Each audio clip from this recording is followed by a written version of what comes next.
My name is Felicia W. Bracey. I'm 31. My boyfriend Kyle is 28. We'd been together a little over a year and a half, and living together for the last 8 months. If you looked at his Instagram, you'd think he had his whole life perfectly balanced. Clean outfits, controlled captions, gym selfies with fake self-awareness, posts about protecting his peace and not entertaining drama. If you looked at my bank statements, you would see how much of that peace had been quietly subsidized by me. This whole thing started 3 weeks earlier, but the exact moment that still plays in my head happened on a Friday night. Kyle came home late, dress shoes in one hand, already irritated before I said a single word. He dropped his bag on the counter and said, way too casually, "So I'm grabbing dinner tomorrow with a coworker." I asked which coworker, not aggressively, not suspiciously, just asked. He exhaled like I had burdened him with something unreasonable.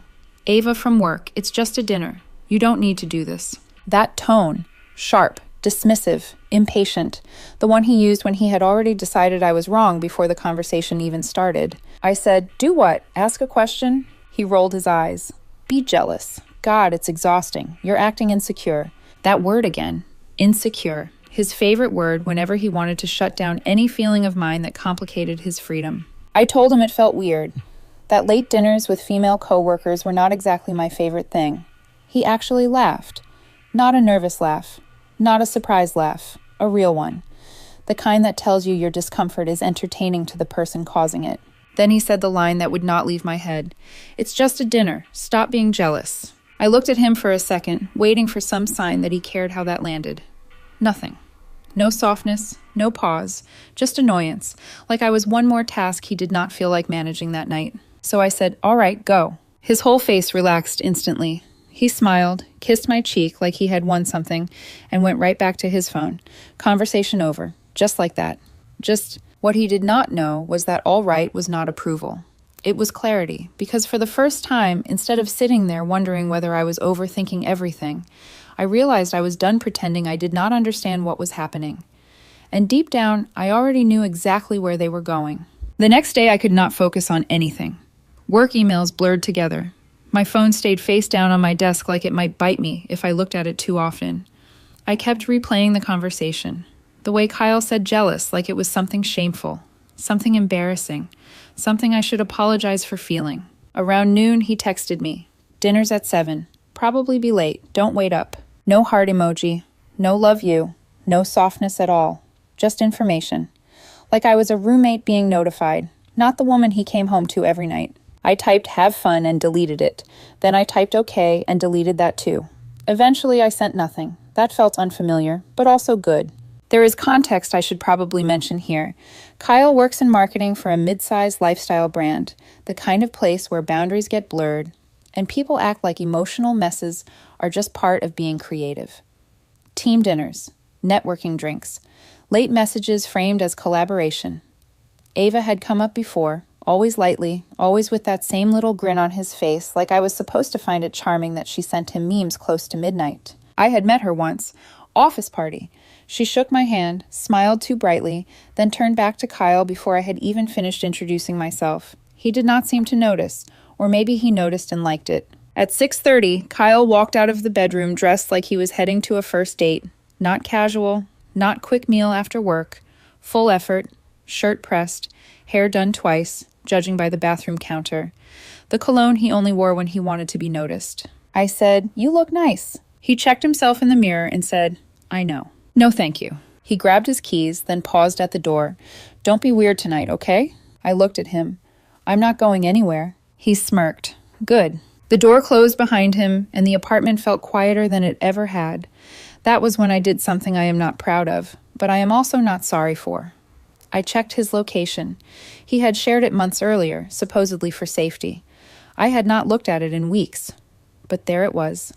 A little dot moving steadily across the city, straight toward a downtown restaurant I recognized immediately. Not casual, not last minute, not some forgettable place where coworkers grab fries and complain about deadlines. This was the kind of restaurant people booked when they wanted the lighting to do half the work for them. I stared at the screen for a long time, then I did the math in my head, and I made a call. I called Mark. Mark has been my friend since college. calm, observant, steady.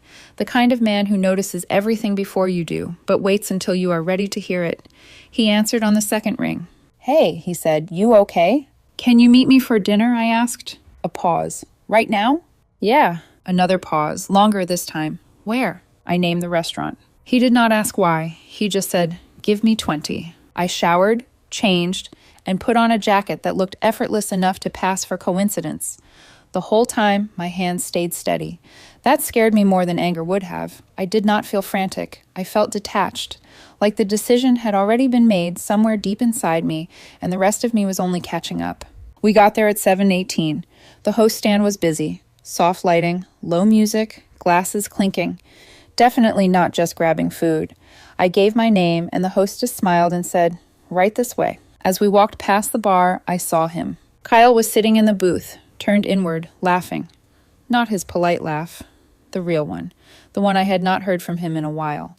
Ava sat across from him, leaning in too close, one elbow on the table like she belonged there. My stomach did not drop. It went silent. Mark noticed before I said anything. "That him?" "Yeah." We were seated 2 tables away, close enough to see everything, far enough that he had not noticed me yet. I watched Kyle brush a hand over his mouth while he laughed, watched Ava tuck her hair behind her ear and hold eye contact a second too long, watched him set his phone face down on the table, something he never did with me. "He looks comfortable," Mark said quietly. "He does." The waiter came. We ordered drinks. I did not look back at Kyle until the glasses arrived. That was when he turned his head. His eyes landed on me first, then Mark. The color drained from his face so fast it almost looked unreal. His smile died mid-expression, like someone had cut the power. He froze. Ava followed his gaze, confused at first. Then she turned, saw us, and looked back at him, like she had missed a line in a script. Kyle straightened in his seat. His mouth opened, closed, opened again. I lifted my glass slightly. Not smug, not angry, just there. He did not wave, he did not smile, he just stared. And in that moment, I knew something important. If this really had been just a dinner, he would not have looked like he had been caught. But he did, and he could not hide it. To his credit, he recovered fast. He leaned toward Ava and said something I could not hear, probably a quick lie delivered with a tight smile. She glanced back at us again, longer this time, then nodded like she was trying to believe whatever he had just told her. Then Kyle stood up. But instead of walking to me, he went toward the hallway near the restrooms first. Classic move, buy time, regain control, build aversion before facing the truth. Mark took a sip of his drink. "You okay?" "Yeah," I said, and I meant it. I felt strange, calm, like the decision had already been made somewhere beneath my ribs and my body was only now learning how to stand in it. A minute later, Kyle came back out and walked straight to our table. "Well, what are you doing here?" he asked. Low voice, tight smile. Not high. Not what a coincidence. Straight to accusation. "Having dinner," I said. "You said it was just a dinner." His jaw tightened. "With him?" I glanced at Mark. "Yeah." Kyle crossed his arms. "This is really immature." That word again. Immature. Another favorite whenever he wanted to turn his choices into my flaw. Mark looked up at him and said, "Hey, I'm Mark." Kyle ignored him completely. His eyes stayed locked on me. "Did you follow me?" he asked. "No," I said. "You told me where you were going. I just decided to eat too." His nostrils flared. "You're trying to make a scene." I looked around. No one was staring. No raised voices. No chaos. Just him unraveling because I had shown up in the same reality he expected me to stay excluded from. "There is no scene," I said, "unless you make one." He leaned in closer. "You're embarrassing me." And that was the moment it hit hardest. Not guilt, not fear, just clarity, because nowhere in his voice was concern for how I felt, only irritation that the image had cracked in public. Then Ava appeared behind him, like she had finally gathered enough courage to walk over. "Hey," she said awkwardly. "Everything okay?" Kyle answered before I could. "No, she's being weird." Mark raised one eyebrow. I stayed silent. Ava looked between us, unsettled. "I didn't realize this was like a thing." Kyle laughed too fast. "It's not. She just gets like this." Something in me went completely still when he said that.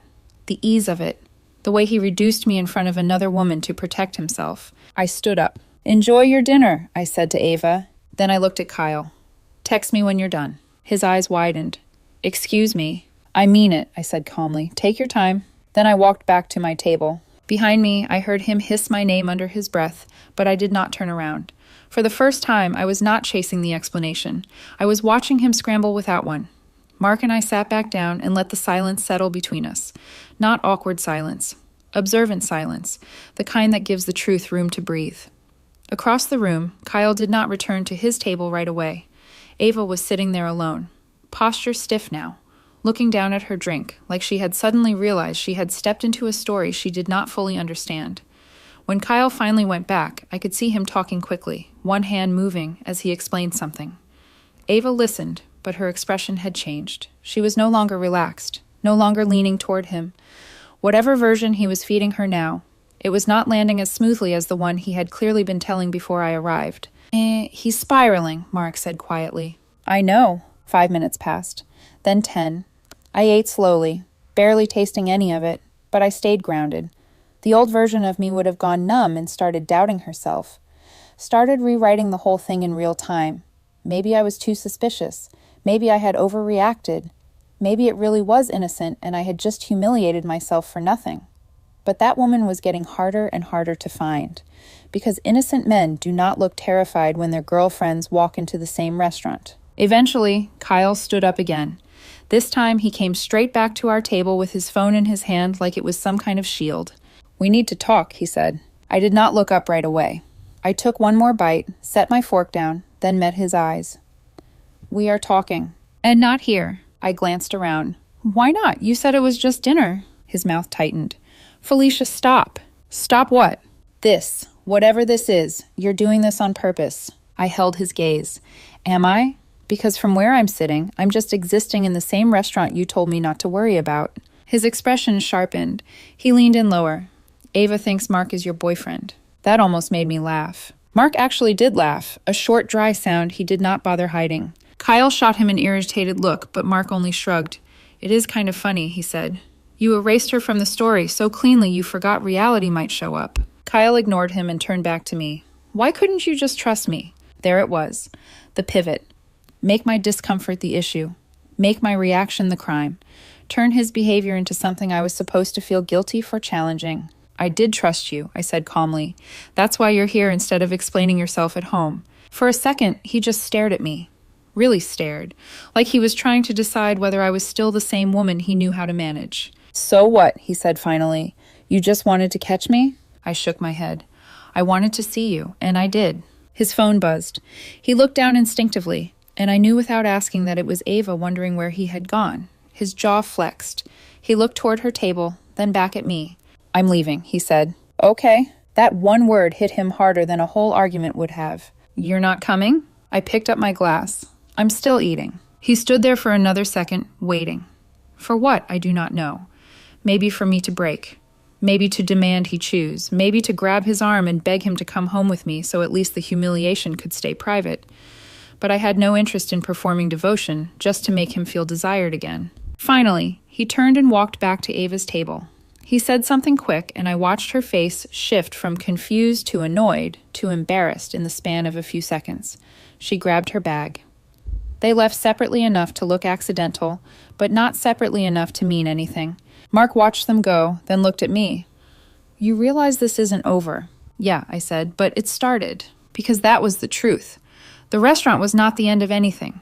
It was the first moment Kyle lost control of the version of events he had been relying on, and I could already tell he hated that more than the confrontation itself. He came home after midnight. I was sitting on the couch with the television on, but muted. I was not waiting in the dramatic sense. I was just there, present. That mattered, because the second he walked in and saw me still awake, I watched the calculation move across his face. He kicked off his shoes harder than necessary and dropped his keys in the bowl by the door. So, he said, you embarrassed me tonight. No hello, no explanation, straight to accusation again. I picked up the remote and muted the television completely, though there had never been any sound. You embarrassed yourself. His head snapped toward me. Wow, unbelievable. What part? You stalk me, show up uninvited, make things awkward with my coworker, and I'm the problem? I stayed calm. That seemed to bother him more than anything else. You told me where you were going. That doesn't mean you get to insert yourself. You said it was just dinner. If that was true, nothing should have changed. He laughed bitterly and raked a hand through his hair. You're twisting everything. Am I? Yes, this is exactly why I didn't want to tell you. That made me sit a little straighter. Tell me what? He hesitated, only for a second, but I saw it. There's nothing to tell, he snapped. There it was again. That tiny break between instinct and denial. That half second where the truth reaches the surface before ego shoves it back down. He turned and started toward the bedroom, like that ended the conversation. I did not follow him. I did not ask where he had been after leaving the restaurant. I did not ask what Ava thought. I did not ask whether he had lied to her about me before I got there. I just stayed where I was. That silence got to him faster than a fight would have. Are you not even going to say anything? He called from the hallway. I already did, I said. He came back into the living room with that same frustrated energy, like my refusal to chase him was rearranging the whole dynamic in ways he did not know how to handle. So that's it? He asked. You just don't care now? That one landed strangely. Not because it hurt, because it exposed something important. He did not want understanding. He wanted reaction. I care, I said. I just don't feel like competing anymore. His expression hardened. Competing with who? With whoever gets the version of you I don't. That shut him up for a second. He folded his arms and looked at me like I had crossed some line by saying something too accurate. You're being dramatic. No, I said quietly. I'm being honest. He hated honesty when it arrived without panic attached to it. He stood there for another long beat, probably waiting for me to soften, to reach for him, to say maybe I had overreacted and we should both just go to bed. But I did none of that. Eventually he scoffed and said, I'm going to bed. Okay. He walked away more slowly that time, like he thought I might still stop him before the hallway. I did not. When I finally went to bed, I stayed on my side and stared at the dark ceiling for a long time, and somewhere in the quiet, a realization settled fully into place. This was not about Ava. Not really. It was not even about the dinner. It was about how easily Kyle dismissed me when he thought I would stay. How quickly he turned my discomfort into insecurity, my questions into control, my presence into embarrassment. The restaurant only revealed the deeper problem. He had gotten too comfortable acting as though I would always remain in the background while he stepped into whatever version of himself made him feel most wanted. The next morning felt fake from the moment I opened my eyes. Kyle moved around the apartment like nothing had happened. Too normal, almost polished. He hummed while making coffee. Asked whether I wanted eggs. Opened the curtains. His version of a reset. Tension, deflection, normalcy. Pretend the rupture never happened and wait for me to fall back into alignment. I sat at the kitchen table and watched him move through the ritual. Are you still mad? He asked casually, pouring almond milk into his coffee. I'm not mad. He paused and looked at me. Then what? I thought about that for a second. I'm paying attention. That earned an eye roll. Jesus, Felicia, you're being cryptic. No, I said. I'm just not filling in the gaps for you anymore. He set down his mug harder than he meant to. You're acting like I cheated on you. I didn't say that, but that's what you're implying. I leaned back in my chair and looked at him evenly. If you feel accused, maybe ask yourself why. His face shifted right away, defensive, sharp, almost offended by the suggestion that his own discomfort might have a source. You don't trust me. I trust patterns, I said, and I trust how people act when they think they're being watched versus when they think they're not. He scoffed. So now you're analyzing me? I always have, I said. I just stopped ignoring what I saw. That shut him up again. His phone buzzed. He checked it too quickly, then locked the screen and set it face down on the table with a little too much care. Ava asked if I was okay, he said, like he was baiting me into reacting. I told her things were complicated. Are they? I asked. He hesitated, then said, You're making them complicated. I shook my head. You made them unclear. I just stopped pretending they weren't. He stared at me, then pushed his chair back and stood. I have to get to work. Okay. Again, not the answer he wanted. At the door, he turned back. I don't like who you're being right now. I met his eyes. You liked me better when I was confused. He left without another word. And sitting there alone in the quiet kitchen, I finally admitted the truth I had been circling since the night before. I was not trying to fix this anymore. I was trying to see how far he would go to avoid taking responsibility. And something in me already knew the answer was farther than love should ever have to tolerate. By that evening, the apartment felt different. Not louder, not more tense, just emptier, like something important had quietly stepped out of the room even though all the furniture was still there. Kyle came home later than usual again. This time he did not announce himself the way he normally did. No casual greeting, no, hey, I'm back. He simply dropped his keys into the bowl by the door and stood there for a moment, watching me like he was trying to read the room before deciding how to enter it. "You're quiet," he said. "I've been quiet for a while," I replied. "You're just noticing now." He walked over and sat across from me on the couch, folding one leg under himself like he was trying to appear relaxed, but the posture looked forced, defensive disguised as casual. "Are you trying to punish me?" he asked. "No," I said. "I'm trying not to lie to myself anymore." He exhaled sharply. "You're acting like I owe you some kind of confession." "I'm acting like I'm done begging for basic respect." That landed harder than I expected. For a second, his expression cracked, just slightly, like something underneath his usual confidence had slipped. "You don't get to control who I have dinner with," he snapped. "I never tried to," I said calmly. "I asked to be considered." Silence settled between us again. Then he said something that clarified more than anything else had. "I didn't tell you because I knew you'd react like this." I nodded slowly. "So you made a decision about my feelings before giving me a chance to have them." He opened his mouth, then closed it again. Looked away. "That's not fair," he muttered. "No," I said quietly, "but it is convenient." His phone buzzed on the coffee table between us. This time he did not reach for it right away. That hesitation spoke louder than any explanation he could have given. "Is she texting you?" I asked. He stared at the phone like it might explode. Then he said, "Yes, but it doesn't mean anything." I leaned forward, resting my elbows on my knees. "Then why does everything fall apart when I'm in the same room?" He stood abruptly, like the question had physically pushed him upright. "I can't do this," he said. "You're interrogating me." "I'm asking questions you don't want to answer," I replied. "There's a difference." He grabbed his jacket off the chair. "I need space." That word again. Space. His emergency exit whenever accountability showed up. "Take it," I said. He paused at the door, clearly expecting something else. Anger, fear, apologies. Instead, I added, "Just don't expect me to wait in the dark anymore." He looked back at me then, and for the first time since the restaurant, I saw something unfamiliar in his expression. Uncertainty. He left without slamming the door. I sat there for a long time afterwards, staring at the quiet apartment and realizing something strange. I was not scared of losing him. I was relieved to stop losing myself. Kyle did not come home that night. At 11:40 p.m., my phone buzzed. "Staying at a friend's. Don't wait up." I did not reply. That silence was new for both of us. The next morning, I woke up before my alarm. The apartment was silent in a way that felt intentional. His side of the bed untouched. Closet door slightly open like he had grabbed a few things quickly. I made coffee and sat at the kitchen table scrolling through my phone without really reading anything. At 8:17 a.m., another message appeared. "We need to talk." Like actually talk. I stared at it for a long time before typing back. "Okay." He came back that afternoon. Different energy this time. Softer. Careful. Like someone approaching a dog they were not sure would bite. He set his bag down slowly and looked at me. "I've been thinking." "Good," I said. He frowned immediately. "See that tone?" "No tone," I replied. "Just listening." He sat across from me again, hands folded together like he had rehearsed something on the drive home. "I feel like you're pulling away instead of fighting for us." I nodded slowly. "I stopped fighting you. That's different." He looked genuinely confused. "Relationships take work," he said. "They take honesty," I replied. "Not management." The word hit him. He swallowed and looked down at the table. "Okay," he said quietly. "Ava and we flirt sometimes." There it was. The half-confession designed to sound responsible without actually admitting wrongdoing.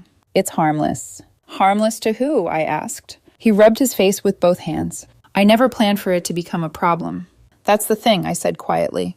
"You planned around me instead of with me." His eyes filled with tears then. Real ones this time. But something inside me had already shifted too far to be pulled back by emotion alone. "I didn't cheat," he said quickly. "I didn't accuse you," I replied. He looked at me, confused again. "I just don't recognize the way you treat me anymore." He reached across the table and took my hand. I did not pull away, but I did not hold on either. "I need to know something," he said, voice shaking slightly. "Are you done?" I studied him carefully. The defensiveness, the fear of losing control, the way everything still revolved around how the situation affected him, rather than what it meant for us. And I understood something clearly for the first time. "I think I was done before the restaurant," I said. "I just hadn't admitted it yet." He went completely still. "I don't want to be with someone who only values me when I'm compliant," I continued softly. "And I don't want to compete with people you swear don't matter." The tears finally fell down his face then. But for the first time since we met, they did not change anything in me. Because once you stop negotiating your self-respect, things become painfully clear. And I finally knew exactly what I needed to do next. I did not pack that day. That surprised Kyle more than anything else. He hovered around the apartment while I moved from room to room, opening drawers, closing them again, touching familiar things without actually claiming them. I could feel him watching me, waiting for the moment the scene would explode. Waiting for the suitcase, the raised voices, the dramatic exit he could later describe to his friends as the point where everything finally fell apart. But that was not how it ended. I thought you'd leave, he said quietly from the doorway of the bedroom. I am, I replied. He frowned. Then why aren't you packing? I closed the drawer I had been standing over and looked at him. Because I'm not leaving like that. Like what? Like a reaction, I said. This isn't a reaction, it's a decision. He stood there, trying to process that. The thing about Kyle was that he understood conflict. He knew how to navigate arguments, how to push and pull and reshape a conversation until it landed somewhere that worked for him. But calm decisions, those were harder for him to fight. So what does that mean? He asked. It means I'm detaching. He laughed once, short and nervous. Detaching? Yes.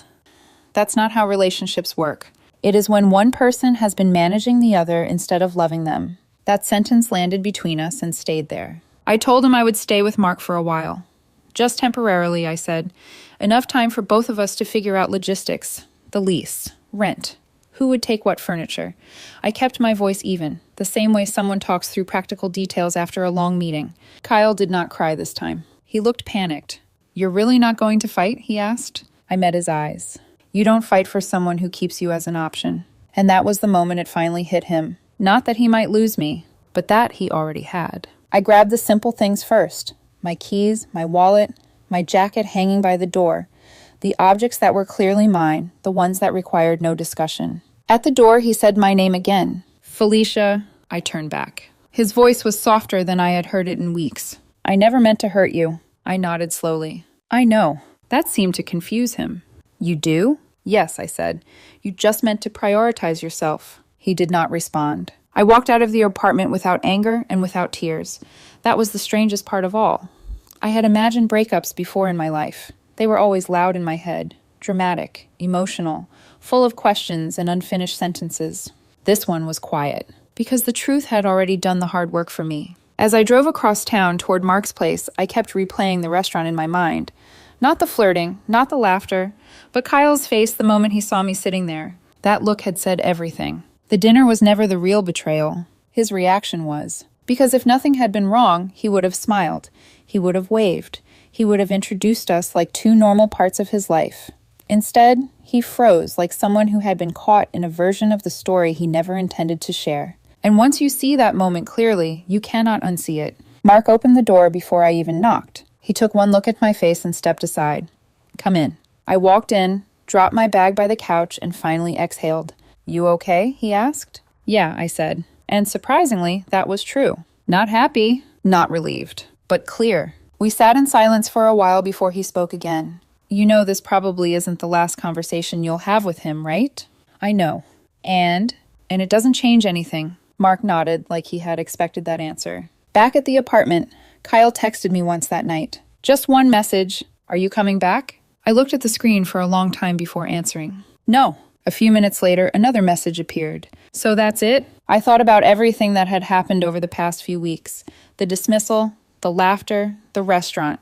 The way he had tried to frame my reaction as the problem instead of the pattern that created it. Finally, I typed one sentence. It's been over for longer than you think. He did not reply. And that silence told me more than any argument ever could. Because here is the truth most people do not realize until they are already standing on the other side of it. Jealousy was never the real issue. Control was. Dismissal was. The slow erosion of being treated like a background character inside your own relationship.